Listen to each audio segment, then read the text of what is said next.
नहमदुहु व नुसल्ली अला रसूलिहिल करीम अम्मा बाद फ़अऊज़ु बिल्लाहि मिनश शैतानिर रजीम बिस्मिल्लाहिर रहमानिर रहीम। आज की इस तकरीब के मेज़बानान चौधरी शाहिद साहब, नायब रफ़ीक साहब, स्टेज के ऊपर बैठे हुए माऊ याकूब साहब, गुरमेज साहब, चौधरी आरफ साहब, गुलाम रसूल अवामी साहब, राजा याकूब साहब, नजीम बूटा साहब, जो मतलूब साहब, स्टेट सेक्रेटरी काउंसलर मसूद साहब, पंडाल के अंदर बैठे हुए तमाम शुरकाए तकरीब और जो लोग आज हमारी PTI के अंदर शामिल हुए, उन सबको मैं खुश आमदीद कहता हूँ। और बार बार मैं अपने रब से दुआ मांगता हूँ इस वक्त, बार बार, कि या रब्बुल इज्जत, जो इज्जत तू मुझे और मेरी इस टीम को दे रहा है, इस इज्जत को तामर्ग कायम रखना और हमें इन नौजवानों की, इन बुजुर्गों की, इन माओ और बहनों की जो हमारे घरों में बैठी हुई हैं, उनकी तवक्कुआत के ऊपर पूरा उतरने की तौफीक अता फरमाए। मेरे लिए भी दुआ करें और इस आज़ाद खित्ते के लिए भी दुआ करें कि अल्लाह ताला ने जो उम्मीदें आपकी आंखों में जगाई हैं, PTI वाले उसको पूरी कर सकें। दोस्तों, बुजुर्गों, नौजवानों, आज मुझे इंतहाई खुशी हुई। एहसान ने तकरीर की, उसके बाद दीगर नौजवानों ने भी तकरीर की, आरफ साहब ने मेरे दिल की बातें की। 2011 तक 20 साल मेरे ख़ानदान ने चौधरी अब्दुल मजीद साहब की सपोर्ट, और अल्लाह ने उनको वज़ारत उज़्मा तक पहुँचाया। उसके बाद जब वो इक़्तिदार के उस अरूज के ऊपर थे, तो चौधरी आरफ साहब समेत हम बाहर निकले और एक अवामी इत्तेहाद की शक्ल में एक सियासी प्लेटफॉर्म तश्कील दिया गया और चौधरी अब्दुल मजीद साहब के खिलाफ हमने ऐलान बगावत किया। एक बात आरफ साहब मैं ऐड करता चलूं, मुझे आज भी काउंटिंग याद है, आपने कहा था कि मैं 3 महीने चौधरी अब्दुल मजीद साहब को जिला मीरपुर के अंदर नहीं घुसने दूंगा। वो 3 महीने 23 दिन नहीं घुस सका था यहाँ पे। क्या खूबसूरत, क्या जानदार, क्या साहिब साख और साहिब हैसियत लोग स्टेज के ऊपर विराजमान है। ये वो खूबसूरत टीम है जो आपको किसी और जमात के अंदर नहीं मिलेगी। इनके दिल आपके दर्द से भरे हुए हैं, ये तब्दीली चाहते हैं, ये आपके हकूक का तहफ़्फ़ुज़ हर फोरम पे करना चाहते हैं। इन्होंने सिस्टम के खिलाफ बगावत की, 40 साल रफाकत छोड़ के ये PTI का हिस्सा बने। आज वक्त वो पहुंच आया है कि मुझ समेत ये सारी टीम अपनी पूरी कुव्वत के साथ इनका मुकाबला कर रही है। हम अपना किरदार अदा कर रहे हैं। आप आवाम से इल्तिमास है, अब हम कहते हैं कि आप हमारे साथ क्या करते हैं। फिर कल ये ना कहना कि कुछ लोग आए थे, हम उन्हें असेंबली में नहीं भेज सके। आपने इनको 7 मरतबा असेंबली में भेजा। क्या आपके मसले हल हुए? क्या आपकी इज्जत नफ्स बच पाई? कतई नहीं। आपको थानों में जलील किया गया, आपको कचहरी में जलील किया गया, आपको पटवारी के हाथों जलील किया गया, आपको निके निके थानेदारों के हाथों जलील किया गया। ना आपकी इज्जत छोड़ी गई और ना ही आपके मसाइल हल किए गए।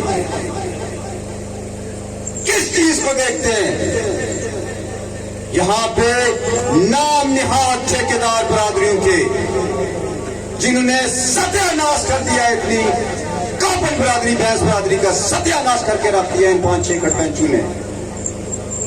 ये हर 5 साल के बाद बरादरी के नाम पे पूरी बरादरी को बेवकूफ बनाते हैं, उनकी अकल के ऊपर पर्दा डाल देते हैं।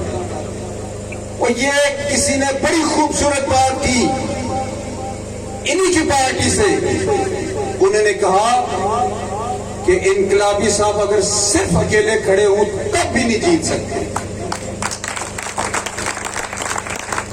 आप लोग क्यों बरादरी के नाम पे इनकी भीड़ चढ़ते रहे? एक तरफ हम कहते हैं कि हम कलमा गो मुसलमान हैं, और ये बरादरियां, ये कुंबे कबीले, ये रब की जात ने पहचान के लिए बनाए। हम जिसके उम्मती हैं, उनका आखिरी खुतबा तो ये था कि किसी अरबी को किसी अजमी के ऊपर कोई फोकियत नहीं है, किसी अजमी को किसी अरबी के ऊपर कोई फोकियत नहीं। फोकियत का पैमाना परहेजगारी, तकवा, बराबरी। हम किस चक्कर में पड़ गए? 40 सालों से एक बरादरी का ठेकेदार ऊपर रहता है जिसका नाम चौधरी अब्दुल मजीद है, और इस एरिया के अंदर 6-7 गठबंधन है। सत्यानाश कर दिया इस हल्के का, खुलिया बिगाड़ के रख दिया इस हल्के का। कब्जा माफिया की बात करते हैं, यहां पे छोटे छोटे एरियाज, नो गो एरियाज बनाए गए हैं। कोई कहता है मैं देख रहा हूं काकड़े कोठे के अंदर कैसे कोई दाखिल होता है, कोई कहता है मैं देखता हूं मिड पैंसी के अंदर कैसे कोई दाखिल होता है, कोई कहता है मैं देखता हूं कंधेों के अंदर कोई कैसे दाखिल होता है, बुर्जुन साल के अंदर कैसे दाखिल होता है। तो यार देख लो, पीटीआई कोठे के अंदर भी जलसा किया उसने। हम आपको हल्काबाद से लेके ब्लॉक तक, बुर्जुन साह से लेके अरनो तक, हम आपको एक एक गली के अंदर लेके जाएंगे और आपको दिखाएंगे कि आपने इस आवाम के साथ 40-45 साल क्या किया है। अभी तो आप गोडे गिट्टे और ठोड़ियां पकड़े, अभी आपने पाँव में लेटना भी है। इंशाअल्लाह इंशाअल्लाह इंशाअल्लाह। ये जो शख्स वजीर आजम बन जाए, और नौजवानों, आजाद कश्मीर का वजीर आजम बहुत ही बाख्तियार होता है, क्या आपके लिहाज से बहुत ही बाख्तियार। इसके पास बहुत तगड़ा किस्म का स्वागती फंड भी होता है, अरबों रुपए इसके डिस्पोजल के ऊपर थे। लेकिन इन साहब ने आपको नलके, टूटी, ट्रांसफार्मर, खंबे से, नाली से बाहर नहीं निकलने दिया, नौकरियां दी, वो देसी जुबान में कच्ची नौकरियां दी। मुनाफिकत करते रहे इस हल्के के लोगों के साथ, आप झूठ बोलते रहे इस हल्के के लोगों के साथ, आप ओहदा खिलाफियां करते रहे इस हल्के के लोगों के साथ, आप करप्शन करते रहे, आप अकरबा परवरी करते रहे, और आपने 40 साल झूठ के ऊपर ये इमारत खड़ी की थी। आज जो जमीन बोझ होने जा रही है, यहां पे मंगला डैम के किनारे ये सारे लोग यहां पे रहते हैं।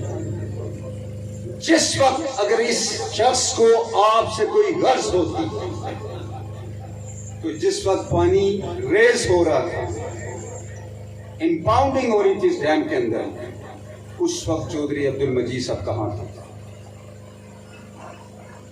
जब लोगों के घर डूब रहे थे, लोग छोटे छोटे बच्चों के साथ, ये चौधरी आरफ साहब ने ये पूरा मंजर फेस किया है, और ईद इन्होंने सड़कों के ऊपर गुजारी। उस वक्त इस हल्के के नुमाइंदा, जिसको इस हल्के के अवाम ने वजारत उज़्मा तक पहुंचाया, कहां पे था? और उसके बाद आते दावे करते और फिर इलेक्शन लड़ते। और मैं कहता हूं अफसोस, सख्त अफसोस नून लीग की मरकजी क़यादत के ऊपर। हम चौधरी अब्दुल मजीद साहब को उस जगह तक ले गए थे जहां पे वो इलेक्शन हार गए थे, लेकिन राजा फारूक हैदर साहब ने चौधरी अब्दुल मजीद साहब को पिछला इलेक्शन जितवा दिया। अगर मेरी आवाज नून लीग के कारकुनों तक पहुंच रही है तो सुन लो नून लीग के कारकुनों, मेरे लिए आप इंतहाई काबिल एहतराम हो, लेकिन जिस जमात का आप हिस्सा हो वो हमेशा इस हल्के के अंदर चौधरी अब्दुल मजीद साहब के साथ सौदेबाजी करती रही है।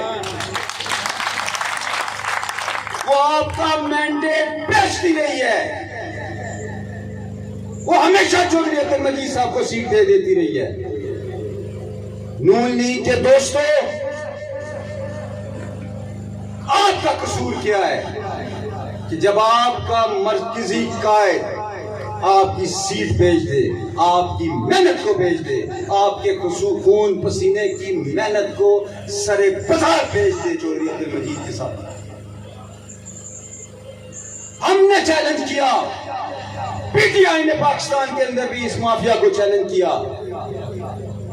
जो गठजोड़ पीपल्स पार्टी और नून लीग का पाकिस्तान के अंदर था, उस गठजोड़ को मेरे कायद इमरान खान ने पाकिस्तान में तोड़ा और यहां पे इंशाल्लाह हम इसको तोड़ेंगे। और जो नो गो एरियाज की बात करते हैं, मैं उनको ये बता देना चाहता हूं, ये हल्का इस अवाम का है। काकड़ा के बंदे का चकसवारी के अंदर उतना ही हक है जितना चकसवारी के किसी बंदे का काकड़ा के अंदर हक है। हमें मत सिखाएं कि ये मेरा एरिया है, ये तुम्हारे बाप की जागीर नहीं है। आप नदीम बूटा साहब, आप बात करते हैं एक कब्रिस्तान की, सारे कब्रिस्तान छुड़वा के दिखाऊंगा आपको। मुझसे ना ये थाने भूले हुए हैं, मुझसे ना ये पटवारी का सिस्टम भूला हुआ है। अगर ये तब्दील ना कर सका चौधरी आरफ साहब, मैं सियासत छोड़ दूंगा। और तामीर और तरक्की की बात करते हैं, क्या मेरे इस टाइगर ने बात की है? तरक्की पाया तो इस पूरे हल्के में अंदर। हम आपको बताएंगे तामीर और तरक्की किसको कहते हैं। इंशाअल्लाह हम इस हल्के को तहसील बना के आपको दिखाएंगे। इंशाअल्लाह हम इस हल्के में 2 state of the art hospital बना के आपको दिखाएंगे। इस हल्के में हम आपको टेक्निकल कॉलेज बना के दिखाएंगे। इस हल्के में हम आपको सुई गैस लेके आके दिखाएंगे। और ये चकरियाम ब्रिज जो आजाद कश्मीर की गवर्नमेंट की नाअहली और राजा फारूक हैदर की मीरपुर दुश्मनी की वजह से पाया तक ना पहुंच सका। मेरे दोस्तों, बुजुर्गों और शुरकाए महफिल, ये चकरियाम ब्रिज के 2 स्टेक होल्डर हैं, एक आजाद गवर्नमेंट, एक वफाकी गवर्नमेंट। आजाद गवर्नमेंट का ये काम था कि इस ब्रिज को डिजाइन करवाना, इसका ठेका देना और इसके ऊपर काम करना। वफाकी हुकूमत का सिर्फ एक काम था कि उसके लिए मतलूबा फंड्स मुहैया करना। किधर थी वफाकी गवर्नमेंट जब चौधरी अब्दुल मजीद साहब वजीर आजम थे? क्या उस वक्त पीटीआई की गवर्नमेंट थी? किधर थी वफाकी गवर्नमेंट जब राजा फारूक हैदर साहब वजीर आजम थे? क्या उस वक्त भी पाकिस्तान के अंदर पीटीआई की गवर्नमेंट थी? क्यों मतलूबा फंड्स मुहैया नहीं किए गए? और क्यों इन नालायक गवर्नमेंट ने आजाद कश्मीर की नालायक पीपल्स पार्टी और नून की गवर्नमेंटों ने डिजाइन पर वक्त क्यों नहीं कंप्लीट करवाया? ठेके पर वक्त क्यों नहीं दिए कि कंप्लीशन क्यों नहीं करवाई थी? आप देखें हमारी क़यादत के ऊपर 2018 जुलाई अगस्त में हमारी पार्टी पाकिस्तान के अंदर इक़्तिदार में आती है और अगले ही साल हम इस पुल के लिए 78 करोड़ रुपया इजाफी लेके आते हैं। और आपसे वादा करता हूं कि हुकूमत में आने के बाद टॉपेस्ट प्रायोरिटी के ऊपर इस ब्रिज को भी कंप्लीट करवा के दिखाएंगे आपको। हम आपको दिखाएंगे कि कैसे मुतासिरीन मंगला डैम के जुमला मसाइल हल नहीं होते। हम उनके तमाम न्यू टाउन्स के मसाइल हल करेंगे, हम उनके जैली कुंभा जात के मसाइल हल करके दिखाएंगे आपको इंशाअल्लाह। और उसके साथ साथ जो लोग गवर्नमेंट की जमीनों पे ग्राउंड लैंड के ऊपर जिन्होंने मकान बनाए हुए हैं उनको मालिकाना हकूक इंशाअल्लाह ताला नसीब देंगे। ये मेरा आपसे वादा है और ये यकीन कामल रखें कि मैं अपनी पार्टी के अंदर कमजोर शख्स नहीं हूं। मैं इमरान खान की चॉइस हूं, मैं उसका सिपाही हूं और उतनी ही जिद रखता हूं कि जिस चीज के पीछे पड़ जाता हूं उसको मंतकी इंजाम तक पहुंचा के छोड़ता हूं।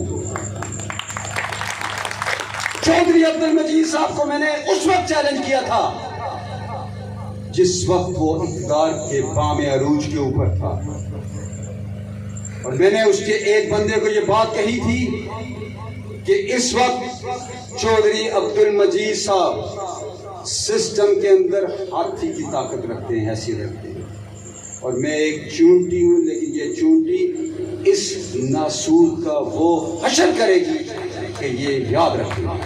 आज आप देख लें, आज आप देख लें, हमने इसको पिछला इलेक्शन में हरा दिया था, लेकिन आज चौधरी अब्दुल मजीद साहब इलेक्शन से फरार इख्तियार कर गए। वो किस वास्ते? उनको चंद महीने पहले पता चल गया था कि गुलाम रसूल अवामी साहब छोड़ के जा रहे हैं। उन्हें पता चल गया था कि चौधरी मुश्ताक साहब छोड़ के जा रहे हैं। उन्हें पता चल गया था कि चौधरी फारूक साहब छोड़ के जा रहे हैं। उन्हें पता चल गया था कि चौधरी आरफ साहब शामिल होने जा रहे हैं। उन्हें पता चल गया था कि चौधरी महमूद साहब शामिल होने जा रहे हैं। उन्हें पता चल गया था चौधरी तालिब साहब शामिल होने जा रहे हैं। उन्हें पता चल गया था गुलमेज साहब शामिल होने जा रहे हैं और उन्होंने बैसाखियों का सहारा लिया, व्हील चेयर का सहारा लिया, सिर्फ अपनी मरकजी क़यादत को यह बताने के लिए कि मेरी सेहत इजाजत नहीं देती, मैं इलेक्शन नहीं लड़ सकता। लेकिन उसके बाद वो व्हील चेयर किधर गई? आज चौधरी अब्दुल मजीद साहब हर जगह पहुंच रहे हैं, सहार भी पहुंच रहे हैं, बुर्जुन भी पहुंच रहे हैं, तुर्जुन भी पहुंच रहे हैं, अरना भी पहुंच रहे हैं, अजरा भी पहुंच रहे हैं, फलकाबाद भी पहुंच रहे हैं, ब्लॉक भी पहुंच रहे हैं। किधर गई आपकी बीमारी? बताएं इस कौम को। आप पीटीआई की खौफ की वजह से भागे इलेक्शन से।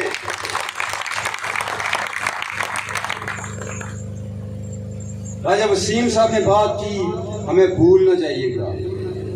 अल्लाह रब्बुल इज्जत को हाजिर नाजिर जान के आपको गवाह बना के कहता हूं, मुझे नहीं पता मेरी बकिया जिंदगी कितनी है, लेकिन जितनी है आपके लिए वक्त कर रहा हूं। तो लोग मुझे खानदानी तौर पे जानते हैं, मेरे पस मंजर से वाकिफकार हैं, वो जानते हैं कि मैंने बहुत अरूज देखा और मैंने बहुत सवाल भी देखा। मैं सर्द गर्म चशीदा हूं, पूरी दुनिया घुमा हूं, बाय प्रोफेशन इंजीनियर हूं, तामीर और तरक्की करना जानता हूं। ये भी जानता हूं कि इंफ्रास्ट्रक्चर किसको कहते हैं, ये भी हम इतराक रखते हैं कि तालीमी मियार क्या होता है, बैरूनी दुनिया में पढ़ के आए। ये भी जानते हैं कि सेहत की बेहतरीन सहूलियात क्या होती है। आपसे वादा करता हूं बेहतरीन सेहत की सहूलियात आप तक को हम पहुंचाएंगे। बेहतरीन किस्म की तालीम आपके बच्चों को सरकारी स्कूलों के अंदर मुहैया करवाएंगे। और जहां तक सड़कों की बात, कोई सड़क 2 साल के अंदर इस हल्के के अंदर नहीं छोड़ेंगे जो नहीं बनी। और एक बात, मजाक बना हुआ है ये बिजली की लोड शेडिंग और लो वोल्टेज। वो यार 250 के करीब तकरीबन कुल ट्रांसफार्मर है जो इस हल्के के अंदर लगे हुए हैं, उनकी एक्चुअल मालियत 12-13 करोड़ से ज्यादा नहीं है। वो क्या हैसियत रखता है हुकूमत के लिए 12-13 करोड़ रुपया? मजाक बना हुआ है, ट्रांसफार्मर सड़ता है, जलता है। तो लोगों से पैसे लेके तो ये महकमा खा जाता है।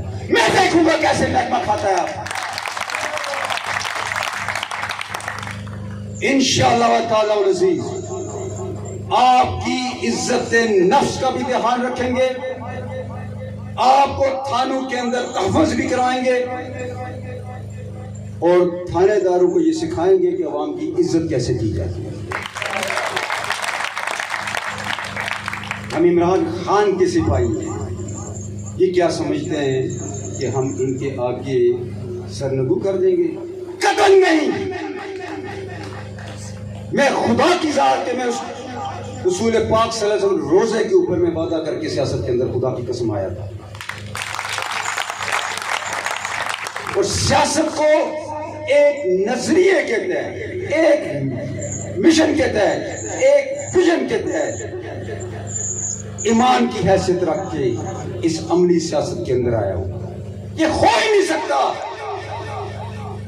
ये हो ही नहीं सकता कि जब कोई बंदा अपने रब के साथ वादा करे कि जो कैपेसिटी, जो विजन, जो कैपेबिलिटी, जो पोटेंशियल ऐ रब तूने मुझे अता किया है, मैं इसको तेरी मखलूक की खिदमत के लिए इस्तेमाल करना चाहता हूं, तो वो रब आपको मौका देता है। यकीन काम रखें, आने वाली गवर्नमेंट फजल खुदा पीटीआई की है और ये सिर्फ इंशाल्लाह पीटीआई की है। लेकिन एक तमाम हुज्जत के तौर पे हमने अपना काम पूरा करना है। हमने घर घर में ये आवाज पहुंचानी है कि आपने पीपल्स पार्टी को देख लिया, आपने नून लीग को देख लिया, आए एक मौका पीटीआई को दे। इंशाअल्लाह व ताला अज़ीज आपके इस तावन के ऊपर, आपकी इस मेहनत की वजह से इंशाअल्लाह 26 जुलाई का सूरज पीटीआई की फतह की नवीद लेके इंशाअल्लाह करेगा। नौजवानों, ये बड़े दिल से मैं आपसे कहने लगा हूं, ये चीज खुदा की कसम उठा के कह रहा हूं, मुझे कतन कोई मुश्किल नहीं लग रही। ना मुझे सड़कें बनाना मुश्किल लग रहा है, ना हॉस्पिटल बनाना, ना बिजली के निजाम को ठीक करना। अगर मेरे लिए कोई सबसे बड़ा मसला लग रहा है तो वो आपके लिए रोजगार के मौके मुहैया है। मैं बार बार सोचता हूं कि क्या क्या पॉसिबिलिटीज हो सकती हैं कि इतनी बड़ी तादाद के अंदर यहाँ पे बेरोजगार नौजवान हैं। मल्टीपल स्ट्रेटेजी को लेके चलेंगे। एक साइड के ऊपर हम लोग इंशाअल्लाह पब्लिक सेक्टर यानी गवर्नमेंट की जॉब्स मेरिट की बुनियाद के ऊपर देंगे। मैं आपसे गुजारिश करूंगा, कल नौकरियां आएंगी, सैकड़ों इंशाल्लाह आएंगी, जो सरकारी नौकरियां आएंगी, मुझे एक चीज में आप सपोर्ट कीजिएगा, खुदा की कसम से मेरिट के ऊपर नौकरियां होंगी। मुझे आपके तावन की जरूरत होगी कि जो आप में से मेरिट के ऊपर होगा उसको आगे कीजिए। उसके बाद हम प्राइवेट सेक्टर को इंसेंटिव्स देंगे, मराहत देंगे, टैक्स के अंदर रिलैक्सेशन देंगे, आए टूरिज्म के अंदर इन्वेस्टमेंट करें, सर्विस सेक्टर के अंदर इन्वेस्टमेंट करें और जॉब्स क्रिएट करें। और तीसरे नंबर पे नौजवानों, मैं अक्सर एक मिसाल देता हूँ, अली बाबा का चीफ एग्जीक्यूटिव जैक मा, बहुत गरीब बाप का बेटा था, लेकिन आज दुनिया के अमीर तरीन लोगों में से एक है। वो एक बात कहता होता है, वो कहता है कि कामयाब इंसान हमेशा कारोबार करता है। आप अब चाइना की मिसाल सामने रखिए, उनका बच्चा बच्चा कारोबार कर रहा है। आप नौजवानों कारोबार की तरफ राग़िब हो। वो इस वास्ते कह रहा हूं, हम कितनी नौकरियां दे लेंगे, 500 दे लेंगे, 1000 दे लेंगे, इस हल्के के अंदर 10,000 के करीब बेरोजगार नौजवान हैं। आए कारोबार की तरफ आए, हम आपके लिए फाइनेंस अरेंज करेंगे। कामयाब नौजवान प्रोग्राम पाकिस्तान के अंदर 5 लाख से लेके 2.5 करोड़ रुपए तक नौजवान को कर्जे दे रहा है। इसी तरह छोटे, किसी ने रेडी लगानी है, किसी ने कोई छोटी दुकान डाली है, 1.5 लाख से लेके 5 लाख तक बिला सूद कर्ज हमारी फाकी गवर्नमेंट दे रही है। ये तमाम चीजें आज़ाद कश्मीर के अंदर है।